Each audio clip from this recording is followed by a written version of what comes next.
बिस्मिल्लाहिर्रहमानिर्रहीम। अस्सलाम वालेकुम जी। आज मैं अपने किचन में बना रही हूँ सर्दियों की स्पेशल सौगात साग की रेसिपी।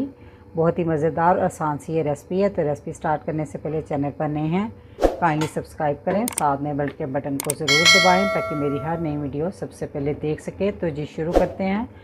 तो जी सबसे पहले मैंने ये साग है 2 किलो मैंने साग लिया था, उसको काटा, 5-6 पानी से मैंने धो लिया। तो अब मैंने इसको पतीली में डाल दिया हुआ है। ये फुल पतीली भर चुकी थी और साथ इसमें मैंने 1 लीटर पानी भी डाल दिया था। तो अब ये साग सारा नीचे बैठ चुका है, ठीक है। तो अब मैं डाल दूँगी इसमें 1 किलो पालक, यानी कि 2 किलो साग और 1 किलो पालक की ये रेसिपी है। बड़ी परफेक्ट ये रेशो है। पतीली जो है वो फिर से फुल भर चुकी है ये, तो लेकिन ये आहिस्ता आहिस्ता नीचे बैठ जाएगी जी। तो ये है बाथू। बाथू के बगैर साग अधूरा है। तो जी इसमें हम डाल देंगे अब बाथू भी। ये तकरीबन 1 पाव बाथू लिया था मैंने, तो इसको भी बहुत अच्छे से वॉश किया क्योंकि इसमें बहुत मिट्टी होती है। और जी ये हरा प्याज है।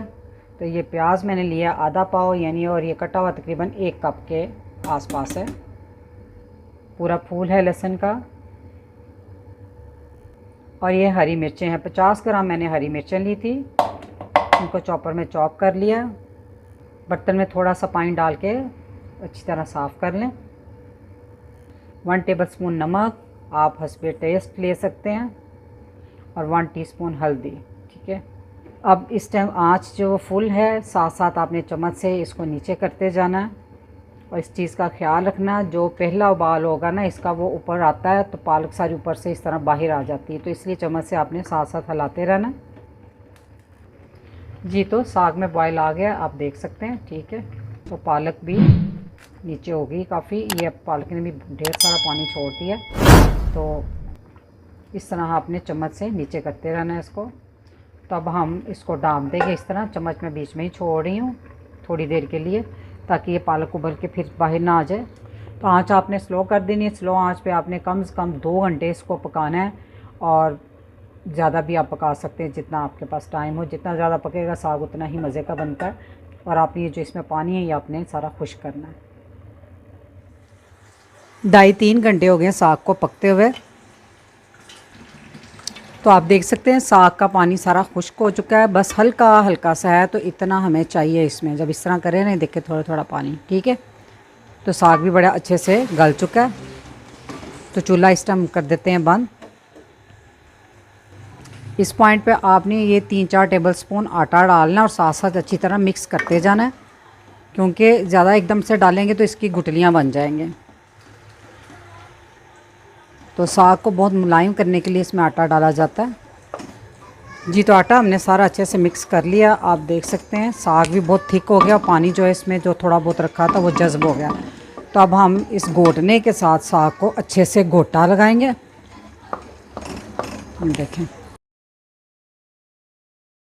जी, तो गोटा लगाने के लिए किसी की हेल्प लेनी पड़ेगी ताकि वो बर्तन को अच्छे से पकड़े और साथ साथ गोटा लगता जाए, ठीक है जी। तो साग को हमने अच्छे से मिक्स कर लिया। तो चूल्हा मैंने दोबारा ऑन कर दिया। तो आपने 5 मिनट तक इसको पकाना है थोड़ा, ताकि जो आटे का कच्चा पानी है ना वो ख़त्म हो जाए, ठीक है। अब हम तड़के के लिए एक पैन में हम डालेंगे आधा कप ऑयल। आपने जितना तड़का लगाना हो उस हिसाब से मसलन के ऑयल डाल लें, जितने साग को आपने तड़का लगाना हो। इसमें डाल दें 2 टेबलस्पून लहसुन अदरक फ्रेश कुटा हुआ, पेस्ट नहीं डालनी। इसको हल्का सुनहरा कर लें जी। तो लहसुन अदरक सुनहरा हो चुका है। तो इसमें मैं डाल दूँगी 1 टीस्पून मिर्चें। आप मिर्चें साग में चेक कर लीजिएगा, उस हिसाब से इस पॉइंट पे आप मिर्चों को बस उसमें मज़ीद इजाफा कर सकते हैं, ठीक है। तो जल्दी से आपने इसमें अब साग डाल देना।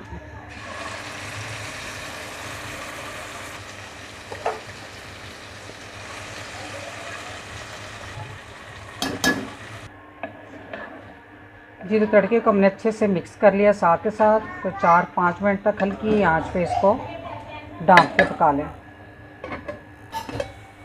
माशाल्लाह से साग बनकर तैयार है। बहुत ही ये मज़ेदार बनकर तैयार हुआ है।